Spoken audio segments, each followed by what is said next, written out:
Dryads are among the most enchanting and enduring figures in mythology, embodying the deep and sacred connection between nature and the supernatural. They are tree spirits or tree nymphs, primarily from Greek mythology, but their influence extends far beyond ancient Greece. Often depicted as beautiful and elusive beings, Dryads serve as the guardians of the forests, bound to the life and essence of the trees they inhabit.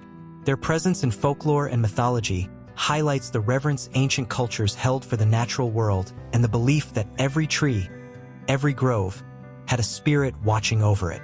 The word dryad comes from the Greek word dryas, meaning oak, as the earliest dryads were specifically associated with oak trees. Over time, their domain expanded to include all types of trees, each with its own unique guardian spirit. Some of the most well-known dryads include the hamadryads, who are inseparably linked to their trees. Unlike ordinary dryads who could move freely, hamadryads lived and died with their trees. If the tree perished, so did the spirit. This belief reinforced the idea that cutting down a tree was not just an act against nature but an offense against the divine. One of the most famous myths involving a dryad is that of Daphne. According to legend, Daphne was a nymph who caught the attention of the god Apollo. He pursued her with relentless passion, but Daphne, desiring to remain free from his advances, pleaded with the gods to save her. In response, she was transformed into a laurel tree, her spirit forever bound to its trunk and branches. Apollo, heartbroken, declared the laurel sacred, and from that moment on, it became a symbol of honor and victory. This myth reflects the power of transformation in mythology, showing how nature and magic intertwine to create legends that endure. Dryads were not only guardians of trees, but also symbols of nature's fragility.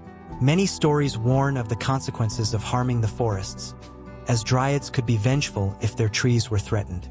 In some myths, woodcutters who failed to respect the trees faced dire punishments, from mysterious misfortunes to being cursed by the very spirits they had wronged. These tales serve as early warnings about the dangers of recklessly exploiting nature, a theme that remains relevant today as we struggle to balance human progress with environmental preservation. In Celtic and European folklore, similar tree spirits existed, often blending with the concept of fae. The idea that forests are home to mystical beings who protect the land is not unique to Greek mythology. It is a universal belief found in many cultures.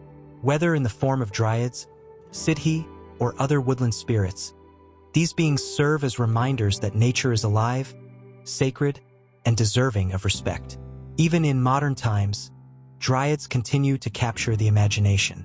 They appear in literature, fantasy novels, and folklore-inspired media, always retaining their mysterious and ethereal qualities.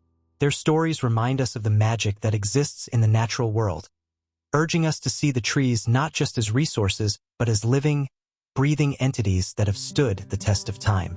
Ultimately, dryads represent something greater than mere myth.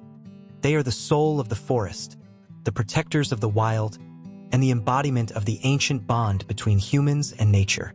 In an age where deforestation and environmental destruction threaten the balance of the earth, perhaps we should listen to the wisdom of these old legends. If dryads do exist, watching over their sacred groves, one can only imagine what they must think of the modern world. And if they do not, then it is up to us to be their voices, their protectors, and their storytellers, ensuring that the forests and their myths live on for generations to come.